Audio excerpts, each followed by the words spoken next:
Hello मेरे प्यारे दोस्तों। आप सब कैसे हैं? मैं उम्मीद करती हूँ कि आप सब बहुत ही अच्छे होंगे। और आज मैं आपकी दोस्त आपके लिए लेकर आई हूँ एक और बहुत ही दिलचस्प कहानी जिसका नाम है भोला। तो चलिए दोस्तों, हम अपनी कहानी शुरू करते हैं। मैंने माया को पत्थर के एक कूजे में से मक्खन रखते देखा। छाछ की खटास को दूर करने के लिए माया ने कूजे में पड़े हुए मक्खन को कुएं के साफ पानी से कई बार धोया। इस तरह मक्खन के जमा करने की कोई खास वजह थी। ऐसी बात उमूमन माया के किसी अजीज़ की आमद का पता देती थी। हाँ, अब मुझे याद आया। 2 दिन के बाद माया का भाई अपनी बेवा बहन से राखी बंधवाने के लिए आने वाला था। यूं तो अक्सर बहनें भाइयों के यहाँ जाकर उन्हें राखी बांधती हैं, मगर माया का भाई अपनी बहन और भांजे से मिलने के लिए खुद ही आ जाया करता था और राखी बंधवा लिया करता था। राखी बंधवा कर वह अपनी बेवा बहन को यही यकीन दिलाता था कि अगर उसका सुहाग लुट गया है, मगर जब तक उसका भाई जिंदा है उसकी रक्षा, उसकी हिफाजत की जिम्मेदारी अपने कंधों पर लेता है। नन्हे भोले ने मेरे इस ख्याल की तस्दीक कर दी। गन्ना चूसते हुए उसने कहा, बाबा परसों मामू जी आएंगे ना? मैंने अपने पोते को प्यार से गोद में उठा लिया। भोले का जिस्म बहुत नर्मो नाजुक था और उसकी आवाज़ बहुत ही सुरीली थी, जैसे कंवल की पत्तियों की नज़ाकत और सफ़ेदी, गुलाब की सुर्खी और बुलबुल की खुश अलहनी को इकट्ठा कर दिया हो। अगरचे भोला मेरी लंबी और घनी दाढ़ी से घबराकर मुझे अपना मुंह चूमने की इजाज़त न देता था, तहाँ मैंने ज़बरदस्ती उसके सुर्ख गालों पर प्यार की मोहर सब्त कर दी। मैंने मुस्कुराते हुए कहा, भोले, तेरे मामू जी तेरी माता जी के क्या होते हैं? भोले ने कुछ वक्त के बाद जवाब दिया, मामू जी। माया ने स्त्रोत पढ़ना छोड़ दिया और हंसने लगी। मैं अपनी बहू के इस तरह खुलकर हंसने पर दिल ही दिल में बहुत खुश हुआ। माया बेवा थी और समाज उसे अच्छे कपड़े पहनने और खुशी की बात में हिस्सा लेने से भी रोकता था। मैंने 12 माया को अच्छे कपड़े पहनने, हंसने खेलने की तकलीन करते हुए समाज की परवाह ना करने के लिए कहा था, मगर माया ने खुद अपने आप को समाज के रूह फरसा अहकाम के ताबे कर लिया था। उसने अपने तमाम अच्छे कपड़े और जेवरात की पिटारी एक संदूक में मुकफ्फल करके चाबी एक जोड़ में फेंक दी थी। माया ने हंसते हुए अपना पाठ जारी रखा, हरि हर, मेरी बार क्यों इतनी देर करी। फिर उसने अपने लाल को प्यार से बुलाते हुए कहा कि भोले, तुम नन्ही के क्या होते हो? भाई, भोले ने जवाब दिया। इसी तरह तेरे मामू जी मेरे भाई हैं। भोला ये बात ना समझ सका कि एक ही शख्स किस तरह एक ही वक्त में किसी का भाई और किसी का मामू हो सकता है। वो तो अब तक यही समझता आया था कि उसके मामू जान उसके बाबा जी के भी मामू जी हैं। भोले ने इस मखमसे में पड़ने की कोशिश न की और उचक कर माँ की गोद में जा बैठा और अपनी माँ से गीता सुनने के लिए इसरार करने लगा। वो गीता महज इस वजह से सुनता था कि वो कहानियों का शौकीन था और गीता के अध्याय के आखिर में महात्म सुनकर वो बहुत खुश होता और फिर जोहड़ के किनारे फैली हुई धूप की मखमली तलवारों में बैठकर घंटों उन महात्मों पर गौर किया करता। मुझे दोपहर को अपने घर से 6 मील दूर अपने मज़ारों को हल पहुंचाने थे। बूढ़ा जिस्म उस पर मुसीबतों का मारा हुआ जवानी के आलम में 3-3 मन बोझ उठाकर दौड़ा किया, मगर अब 20 सेर बोझ के नीचे गर्दन पिचकने लगती है। बेटे की मौत ने उम्मीद को यास में तब्दील करके कमर तोड़ दी थी। अब मैं भोले के सहारे ही जीता था, वरना दरअसल तो मर चुका था। रात को मैं थकान की वजह से बिस्तर पर लेटते ही ऊँघने लगा। ज़रा तवक्कुफ के बाद माया ने मुझे दूध पीने के लिए आवाज़ दी। मैं अपनी बहू की सादतमंदी पर दिल ही दिल में बहुत खुश हुआ और उसे सैकड़ों दुआएं देते हुए कहा, मुझ बूढ़े की इतनी परवाह ना किया करो बिटिया। भोला अभी तक ना सोया था। उसने एक छलांग लगाई और मेरे पेट पर चढ़ गया। बोला, बाबा जी, आप आज कहानी नहीं सुनाएंगे क्या? नहीं बेटा, मैंने आसमान पर निकले हुए सितारों को देखते हुए कहा। मैं आज बहुत थक गया हूँ। कल दोपहर को तुम्हें सुनाऊंगा। भोले ने रूठते हुए जवाब दिया, मैं तुम्हारा भोला नहीं बाबा, मैं माताजी का भोला हूँ। भोला भी जानता था कि मैंने उसकी ऐसी बात कभी बर्दाश्त नहीं की। मैं हमेशा उससे यही सुनने का आदी था कि भोला बाबा जी का है और माता जी का नहीं। मगर उस दिन हलों का कंधे पर उठाकर 6 मील तक ले जाने और पैदल ही वापस आने की वजह से मैं बहुत थक गया था। शायद मैं उतना ना थकता अगर मेरा नया जूता एड़ी को ना दबाता और इस वजह से मेरे पाँव में टींसें ना उठती। इस गैर मामूली थकन के बाइस मैंने भोले की वो बात भी बर्दाश्त की। मैं आसमान पर सितारों को देखने लगा। आसमान के जुनूबी गोशे में एक सितारा मशाल की तरह रोशन था। गौर से देखने पर वो मध्यम सा होने लगा और मैं ऊँघते ऊँघते सो गया। सुबह होते ही मेरे दिल में ख्याल आया कि भोला सोचता होगा कि कल रात बाबा ने मेरी बात किस तरह बर्दाश्त की। मैं इस ख्याल से लरज़ गया कि भोले के दिल में कहीं ये ख्याल ना आया हो कि अब बाबा मेरी परवाह नहीं करते। शायद यही वजह थी कि सुबह के वक्त उसने मेरी गोद में आने से इनकार कर दिया और बोला, मैं नहीं आऊँगा तेरे पास बाबा। क्यों भोले? भोला बाबा जी का नहीं, भोला माता जी का है। मैंने भोले को मिठाई के लालच से मना लिया और चंद ही लम्हात में भोला बाबा जी का बन गया और मेरी गोद में आ गया और अपनी नन्ही टांगों के गिर्द मेरे जिस्म से लिपटे हुए कंबल को लपेटने लगा।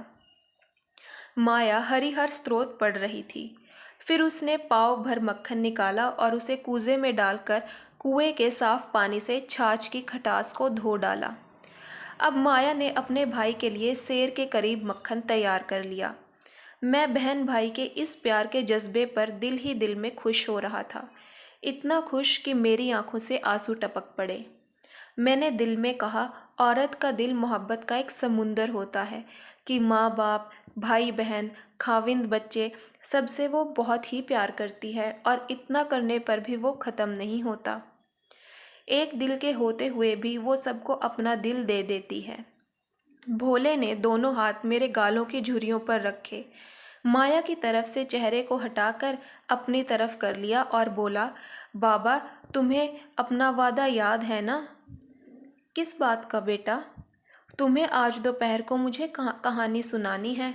हाँ बेटा, मैंने उसका मुंह चूमते हुए कहा। ये तो भोला ही जानता होगा कि उसने दोपहर के आने का कितना इंतज़ार किया। भोले को इस बात का इल्म था कि बाबा जी के कहानी सुनाने का वक्त वही होता है जब वो खाना खाकर उस पलंग पर जा लेटते हैं जिस पर वो बाबा जी या माता जी की मदद के बगैर नहीं चढ़ सकता था। चुनाचे वक्त से आध घंटा पेशतर ही उसने खाना निकलवाने पर इसरार शुरू कर दिया, मेरे खाने के लिए नहीं बल्कि अपनी कहानी सुनने के चाव से। मैंने मामूल से आध घंटा पहले ही खाना खा लिया।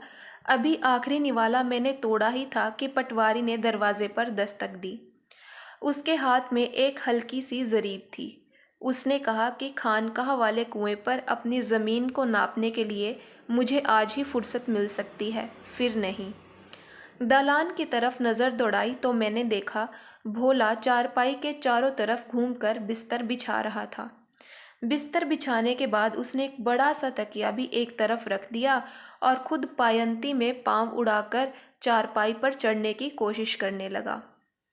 अगरचे भोले का मुझे इसरार से जल्दी रोटी खिलाना और बिस्तर बिछाकर मेरी तवाज़ो करना अपनी खुदगर्जी पर मबनी था, ताहम मेरे ख्याल में आया, आखिर माया ही का बेटा है ना, ईश्वर इसकी उम्र दराज करे।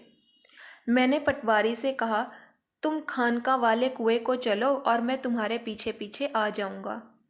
जब भोले ने देखा कि मैं बाहर जाने के लिए तैयार हूँ तो उसका चेहरा एकदम मध्यम पड़ गया, जैसे गुज़िश्ता शब को आसमान के एक कोने में मशाल की मानिंद रोशन सितारा मुसलसल देखने की वजह से मांद पड़ गया था। माया ने कहा, बाबा जी इतनी भी क्या जल्दी है? खानका वाला कुआं कहीं भागा तो नहीं जाता, आप कम से कम आराम तो कर लें। मैंने ज़ेरे लब कहा। पटवारी चला गया तो फिर ये काम 1 माह से इधर ना हो सकेगा। माया खामोश हो गई। भोला मुंह बिसोरने लगा। उसकी आंखें नमनाक हो गई। उसने कहा, बाबा मेरी कहानी, मेरी कहानी। भोले मेरे बच्चे, मैंने भोले को टालते हुए कहा, दिन की कहानी सुनाने से मुसाफिर रास्ता भूल जाते हैं। रास्ता भूल जाते हैं? भोले ने सोचते हुए कहा। बाबा तुम झूठ बोलते हो, मैं बाबा जी का भोला नहीं बनता। अब जबकि मैं थका हुआ भी नहीं था और 15-20 मिनट आराम के लिए निकाल सकता था, भला भोले की इस बात को आसानी से किस तरह बर्दाश्त कर लेता। मैंने अपने शाने से चादर उतारकर चारपाई की पायंती पर रखी और अपनी दबी हुई एड़ी को जूती की कैद से बामशक्कत निजात दिलाते हुए पलंग पर लेट गया। भोला फिर अपने बाबा का बन गया। लेटते हुए मैंने भोले से कहा, अब कोई मुसाफिर रास्ता खो बैठे तो उसके जिम्मेदार तुम हो। और मैंने भोले को दोपहर के वक्त 7 शहजादों और 7 शहजादियों की एक लंबी कहानी सुनाई।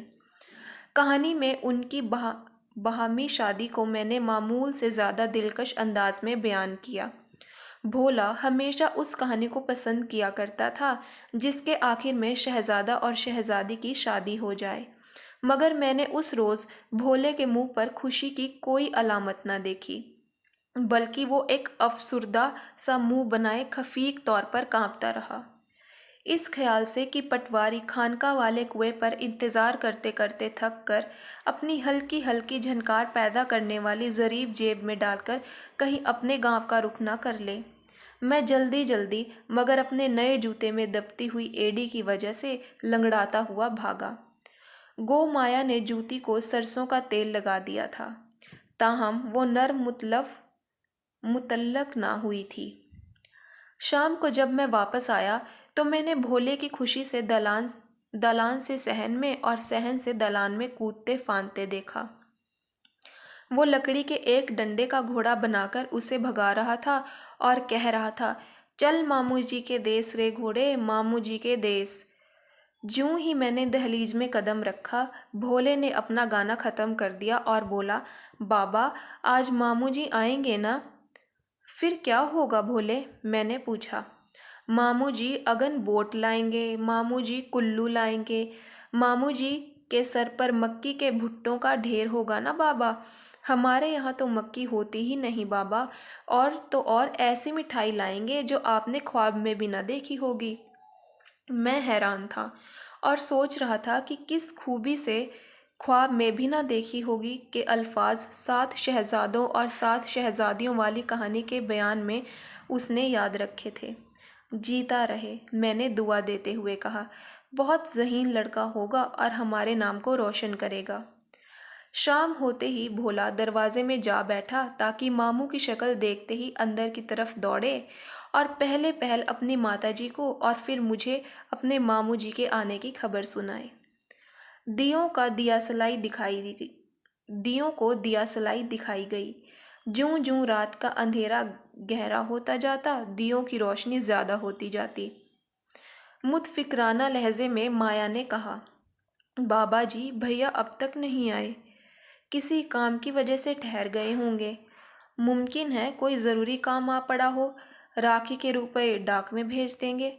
मगर राखी? हाँ, राखी को कहो उन्हें अब तक तो आ जाना चाहिए था। मैंने भोले को ज़बरदस्ती दरवाजे की दहलीज पर से उठाया। भोले ने अपनी माता से भी ज़्यादा मुतफिकराना लहजे में कहा, माता जी मामू जी क्यों नहीं आए? माया ने भोले को गोद में उठाते हुए और प्यार करते हुए कहा, शायद सुबह को आ जाएं तेरे मामू जी मेरे भोले। फिर भोले ने अपने नर्मो नाजुक बाजुओं को अपनी माँ के गले में डालते हुए कहा, मेरे मामू जी तुम्हारे क्या होते हैं जो तुम नन्ही के हो? भाई तुम जानो। तो दोस्तों ये कहानी यहीं समाप्त होती है और आपको यह कहानी कैसी लगी कमेंट बॉक्स में ज़रूर बताइएगा और मेरे चैनल को सब्सक्राइब ज़रूर कीजिएगा और मेरी वीडियो को भी लाइक और शेयर ज़रूर कीजिएगा दोस्तों। और प्लीज़ मेरे चैनल को भी ज़रूर से ज़रूर सब्सक्राइब कीजिएगा। और जिन मेरे प्यारे दोस्तों ने मेरे चैनल को सब्सक्राइब किया है उन सब का बहुत बहुत धन्यवाद।